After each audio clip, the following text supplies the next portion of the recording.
안녕하십니까. DS 인터페이스에서 VC 포저 인터랙티브 포즈 제너레이션 오브 버추얼 캐릭터 corresponding to human pose input으로 발표하는 데이터 사이언스 학과 석사과정 홍영기입니다. 본 논문은 VRST 컨퍼런스에서 발표한 논문입니다. 목차는 다음과 같습니다. 논문에서는 포즈 제너레이션에 대해서 다룹니다. 포즈 제너레이션은 여기서는 포즈 에스티메이션과 같은 의미로 쓰이는데 실제 사람의 모습을 통해 포즈를 생성해낸다고 보면 됩니다. 논문의 저자는 이런 포즈 제너레이션이 실제 환경이나 가상 환경의 캐릭터에 많이 쓸 수 있다고 설명합니다. 새로운 포즈를 말 그대로 생성해낸다고 하면 가상의 캐릭터가 생성해낸 포즈를 통해 움직이게 됩니다. 다른 방법으로는 사람의 포즈를 그대로 따라하는 가상 환경의 캐릭터, 즉 아바타를 구성할 때 쓰일 수 있습니다. 오른쪽 아래의 그림은 유명한 V튜버인 코데미코입니다. V튜버들은 자신의 포즈를 그대로 가상의 아바타를 통해 시청자들에게 보여주게 되는데 이러한 과정에서 포즈를 사용하게 됩니다. 이러한 포즈 사용에는 몇 가지 단점이 존재합니다. 첫 번째로는 당연하게도 딥러닝 모델을 사용하지 않는다면 고병의 센서를 사용한다는 점이지만 논문에서는 이 점을 강조하지 않았고 가장 큰 단점은 포즈를 이용한 표현이나 확장성에 큰 단점이 있다고 설명합니다. 따라서 본 논문 저자는 포즈를 통한 다양한 표현과 포즈의 확장성을 이끌어내기 위해 포즈를 인터랙티브하게 사용을 하게 됩니다. 여기선 말 그대로 포즈 제너레이션을 진행하게 되는데 실제 환경에서 수집된 두 명의 모션 캡처 포즈 데이터 중 하나의 모션 캡처 데이터를 통해 다른 캡처 데이터를 생성해내는 모델을 제안합니다. 앞서 언급했던 것처럼 모션 캡처를 통해 데이터를 수집했는데 이를 위해 레퍼런스 사진들을 수집했습니다. 레퍼런스 사진들은 짝을 이룬 포즈 커플, 겨루기, 체조, 포토부스, 패션, 코스프레 등의 카테고리를 가진 사진들을 수집했습니다. 이러한 사진 내에 두 명의 사람이 포함이 되어 있고 몸의 모든 부분이 사진에 포함되어 있어야 하며 실제 2D, 3D 포즈를 에스티메이션 할 수 있는지에 대한 난이도도 고려했습니다. 이러한 사진을 통해서 두 면의 전문적인 여성의 모션 캡처 배우를 모집해서 사진 포즈를 수집하였습니다. 수집에 사용된 카메라는 40 V콘 T160 카메라로 120fps로 포즈 데이터를 수집하였습니다. 포즈 데이터는 37개 조인트로 구성이 되어 있습니다. 하지만 조인트 중 얼굴 부분과 손가락의 조인트는 제거하고 총 19개의 조인트만 사용하였습니다. 사용한 19개의 조인트는 오른쪽 상단의 이미지와 같고 그 아래 이미지는 모션 캡처 배우들이 데이터셋을 수집한 환경입니다. 논문에서 제시한 데이터는 사람의 모션에 대한 조인트로 이루어진 그래프 데이터입니다. 일반적인 2D 데이터나 1D 데이터와는 다르게 각각의 픽셀이라고 볼 수 있는 조인트가 노드를 통해 주변과 연결되어 있는 그래프의 형태로 이루어져 있습니다. 따라서 일반적인 생성 모델에 사용하는 CNN 레이어를 사용한 게 아닌 그래프 컨버전 레이어를 사용해서 모델을 구성하게 되었습니다. 모델의 구성 요소는 다음과 같습니다. 이미지의 왼쪽은 학습 과정입니다. 학습 과정에서는 항상의 포즈 데이터가 X, Y로 이루어져 있다면 X를 통해 Y를 생성해내고 Y를 통해 X를 생성해내어 내 포즈에 해당하는 인터랙티브한 포즈를 생성해내는 것이 목표고 생성해낸 데이터를 원래 데이터로 돌리는 리컨스트럭션 과정을 추가하여 학습에 도움을 주었습니다. 학습 과정에 사용된 로스는 뒤에서 추가적으로 설명하도록 하겠습니다. 또한 여기서 사용된 제너레이터는 일반적인 겐 모델에 그래프 컨볼루전 네트워크를 추가한 모델이라고 언급되어 있습니다. 그래프 컨볼루전 네트워크에 대한 설명은 다음 슬라이드에서 하도록 하겠습니다. 오른쪽은 인퍼런스 단계의 과정입니다. 인퍼런스 과정에서는 가상의 캐릭터가 사용자의 모션 캡처 데이터로 생성된 포즈를 취하게 됩니다. 가상의 캐릭터를 생성하는 과정에서 일반적인 포즈 데이터만 사용하면 캐릭터가 어색할 수 있으므로 두 가지의 디테일한 요소를 추가했는데 이것도 뒤에서 추가적으로 설명하도록 하겠습니다. 다음으로는 생성 모델 학습시키기 위한 토탈 로스 함수입니다. 일반적인 겐과 동일한 미니맥스 게임 로스를 사용합니다. 조금 다른 점은 두 가지 디스크리미네이터의 사용과 콤바인 로스가 추가됐다는 점입니다. 생성에 관한 로스를 먼저 살펴보겠습니다. 앞서 본 이미지처럼 디스크리미네이터에는 두 가지 종류가 있습니다. 하나의 포즈를 판별하는 싱글 디스크리미네이터와 두 개의 포즈가 다 들어왔을 때 비교하는 페어드 디스크리미네이터를 통해 미니맥스 게임 로스를 사용하였습니다. 다음은 콤바인드 로스입니다. 콤바인드 로스는 조인트 로스와 리컨스트럭션 로스로 구성이 되어 있습니다.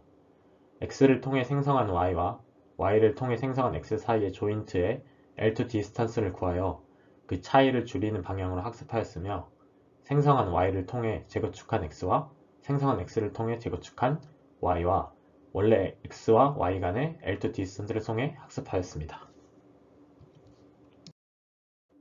인퍼런스 과정에서 생성 모델과 추가적인 두 가지 디테일을 사용하였습니다. 첫 번째는 포즈와 감정의 연관성을 생각해서 인퍼런스 과정에서 포즈 수질에 사용하는 A조의 API로 제공되는 이모션을 아바타에게 주었고, 또한 핸드 쉐이프 프리딕션을 사용하기 위해 간단한 CNN 레이어를 사용하여 손의 상태에 대한 세 가지 클래스를 학습시켜 인퍼런스의 아바타가 자세하진 않지만 손의 세 가지 클래스에 해당하는 모양으로 바꿀 수 있도록 만들어 주었습니다. 실험 과정에서 기술적인 평가를 먼저 진행하였습니다. 여기서는 생성된 포즈와 원래 포즈 간의 차이를 각도의 차이와 위치의 차이를 통해 계산을 했습니다. 어블레이션으로 GCN과 MGCN의 차이를 제시했는데, GCN과 MGCN의 차이는 기존의 포즈 제너레이션에서는 GCN을 사용할 때 같은 커널을 사용하여 연산하는 게 아니라 각각의 조인트 노드 간의 파라미터를 따로 두어 계산을 했다고 합니다. 이런 과정에서 파라미터의 개수가 많아져서 실제로 동작하기가 힘들었다고 합니다. 그래서 MGCN이라는 그룹 컨버전과 같은 개념의 GCN을 사용하여 파라미터의 개수를 줄임과 동시에 좋은 성능을 보여주었습니다. 테이블에서는 로스를 다르게 함으로써 성능이 다르다는 것을 보여줍니다. 하지만 정확하게 같은 자세를 예측한다기보단 내 포즈에 알맞은 인터랙티브한 포즈를 만들어내는 것이 목표이므로 에러 레이트와 정상적인 평가는 다르다고 볼 수 있습니다. 다음은 유저 스터디입니다. 유저 스터디에서는 데이터를 비교하기 위해 원래의 데이터에서 랜덤으로 포즈를 만들어낸 RG와 논문에서 제시하는 모델이 생성한 포즈인 VCP, 실제 포즈 데이터인 GT를 비교하며 실험을 진행하였습니다. 유저 스터디에 참가한 참가자들은 다음과 같습니다. 54명의 참가자가 모집되었으며 평균 나이는 41.64, 표준 편차는 9.95입니다. 65% 정도의 참가자가 애니메이션 제작에 경험이 있다고 하고 87% 정도의 참가자가 가상 캐릭터와 같은 엔터테인먼트한 컨텐츠에 관심이 있다고 답했습니다. 실험 과정은 평균 35분 정도 소요됐다고 합니다. 유저 스터디의 처음으로는 생성해낸 포즈에 대한 평가를 진행하였습니다. 평가를 진행하기 위해서 두 가지 항목으로 평가를 진행하였습니다. 첫 번째로는 인터랙션입니다. 인터랙션은 얼마나 한 쌍의 포즈 데이터가 서로 잘 인터랙팅하게 보이는지에 대한 평가입니다. 각각의 몸의 방향이라든지 행하는 행동이 실제로 나와의 인터랙션을 하는 것과 비슷한지에 대해 평가를 하였습니다. 여기서 중요한 점은 두 캐릭터가 하는 포즈가 대화하는 것처럼 보이는지가 중요했습니다. 두 번째로는 Satisfaction입니다. Satisfaction은 얼마나 한 쌍의 포즈가 시각적으로 어색하지 않게 만들어졌는지에 대한 평가입니다. 실제로 이런 포즈를 취하는 아바타가 있다면 두 캐릭터 간의 인터랙션이 자연스러운지, 이런 포즈를 취하는 피규어를 방에 전시하기를 원하는지에 대해 판단을 했고, 포즈를 취하는 도중에 있는 것 같은 어정쩡한 포즈는 평가에 부정적인 영향을 미쳤습니다.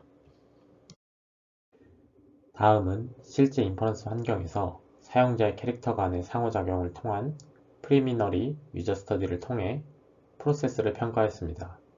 오른쪽의 그림과 같이 사용자의 모션을 스크린과 285cm 떨어진 곳에 에이즈와 키넥트 카메라를 두어 사용자의 포즈를 캡처했고, 캡처한 포즈를 통해 가상 아바타의 포즈를 생성해 내었습니다. 여기서는 두 가지 중요한 약점이 발견되었습니다. 참가자들은 그들의 포즈를 이상하게 취해서 아바타가 따라하지 못하도록 장난을 치는 경우가 많았다고 합니다. 또한 사용자의 포즈에 대해 리얼타임으로 이루어지지 않았습니다. 포즈 생성에 어느 정도 딜레이가 생겼고, 그 과정에서 캐릭터에 취한 포즈에 대해 사용자들이 이해했고, 또한 포즈가 바뀌는 걸 보려고 디스플레이를 계속 응시하며 실험을 진행하게 되었다고 합니다.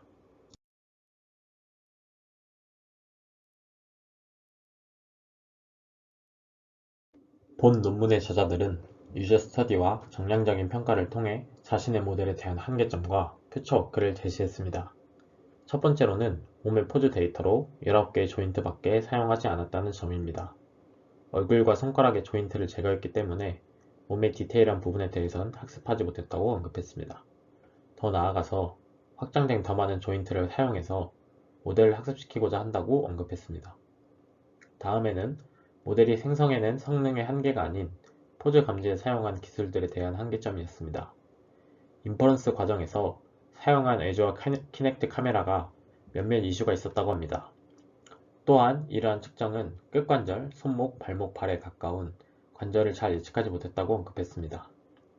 여기서 흥미로운 점 하나는 비정상적인 관절 움직임을 보이는 포즈 데이터의 경우에도 생성 모델에 인풋으로 넣으면 모델에서 생성한 포즈가 해부학적으로 일반적인 출력 데이터를 생성해낸다는 점입니다.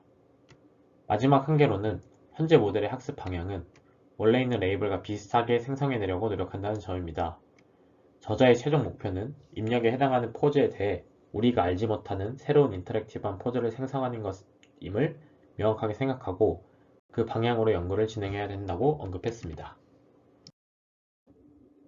본 논문에서는 새로운 아이디어로 내 포즈를 통해 나와 인터랙티브한 포즈를 생성해냄으로써 가상의 아바타와 포즈를 통한 인터랙션을 진행할 수 있는 새로운 모델을 제시하였습니다. 아직 몇몇 한계점이 존재하지만 재미있는 아이디어였던 것 같습니다. 이상으로 인터페이스 발표 마치도록 하겠습니다. 감사합니다.